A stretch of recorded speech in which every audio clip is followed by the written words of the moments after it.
Shalom, selamat pagi. Sate pagi hari ini bertemakan asal-usul doa, gentar, dan gemar. Kalau orang tidak pernah tahu tentang agama, apakah ia dapat beragama? Agaknya tidak. Tetapi meskipun ia tidak beragama, namun ia dapat mempunyai perasaan keagamaan. Perasaan keagamaan adalah perasaan atau kepekaan terhadap adanya yang ilahi. Walaupun berbeda kadarnya, tiap orang mempunyai perasaan keagamaan. Perasaan keagamaan berada sejajar dengan perasaan-perasaan rohaniah lainnya, seperti perasaan sosial, perasaan keindahan, dan sebagainya. Dengan perasaan keagamaannya, manusia sedikit demi sedikit memberi isi kepada gagasan tentang yang ilahi. Hal itu nyata antara lain dari nama-nama yang digunakan untuk menyebut yang ilahi, yang biasa dihubungkan dengan sifat, kekuasaan, atau karya tertentu. Misalnya di Jawa digunakan nama-nama yang suksma, Sangkan Paraning Dumadi, Sang Hyang Tunggal, Ingkang Paring Gesang, Yang Widi, dan banyak lainnya. Bagaimana manusia mengembangkan perasaan terhadap yang ilahi itu? Secara garis besar, perasaan itu dapat digolongkan menjadi dua macam. Pertama, manusia merasa takut dan gentar.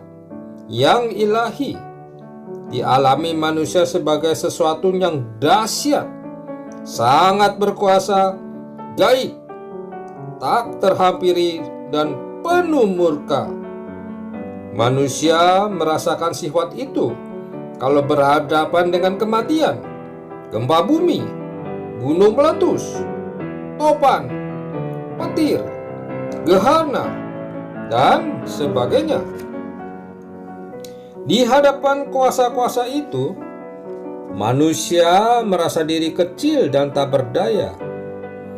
Yang ilahi dianggap misteri yang menggetarkan atau mysterium tremendum.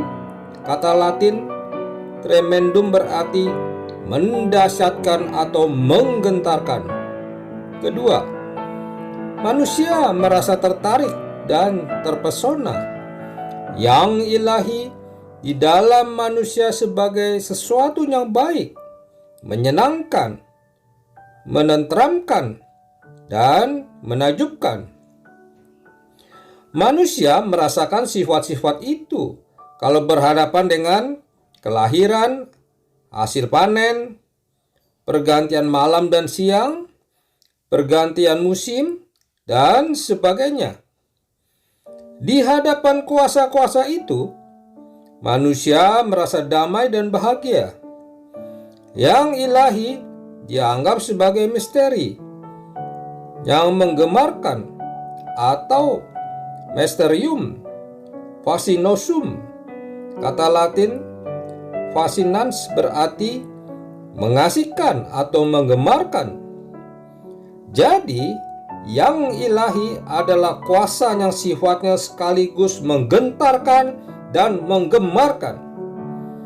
Konsep itu yang disebut nominosum tremendum et fascinosum dikembangkan oleh Rudolf Otto, seorang pemikir ilmu-ilmu agama, dalam buku Das Heilige. Tetapi jauh sebelum itu, Agustinus, bapa gereja di abad keempat, sudah mengemukakan ketika ia berkata, "Apa itu yang bercahaya sedikit-sedikit dalam diriku, dan yang memukul hatiku tanpa melukainya. Ku gentari dan ku gemari sekaligus. Ku gentari sejauh aku berbeda dengannya. Ku gemari sejauh aku serupa dengannya. Terhadap yang ilahi, yang menggetarkan dan sekaligus menggemarkan itu, manusia menjadi gentar dan gemar. Karena sikap gentar dan gemar itu, dari kalbu hatinya mulailah manusia memuja dan meminta. Lalu pujaan dan permintaan itu terucap keluar melalui bibirnya dan menjadi kata-kata doa. Itulah asal-usul doa. Manusia berdoa karena merasa gentar dan gemar.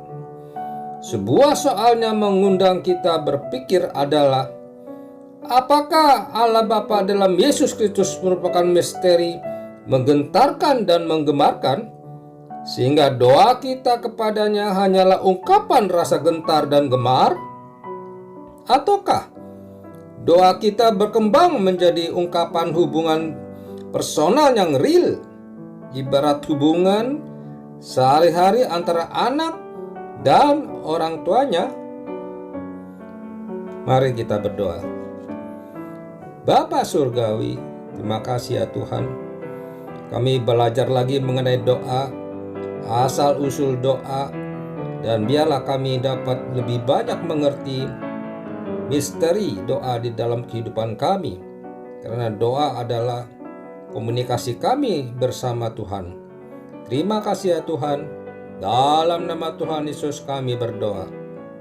Amin.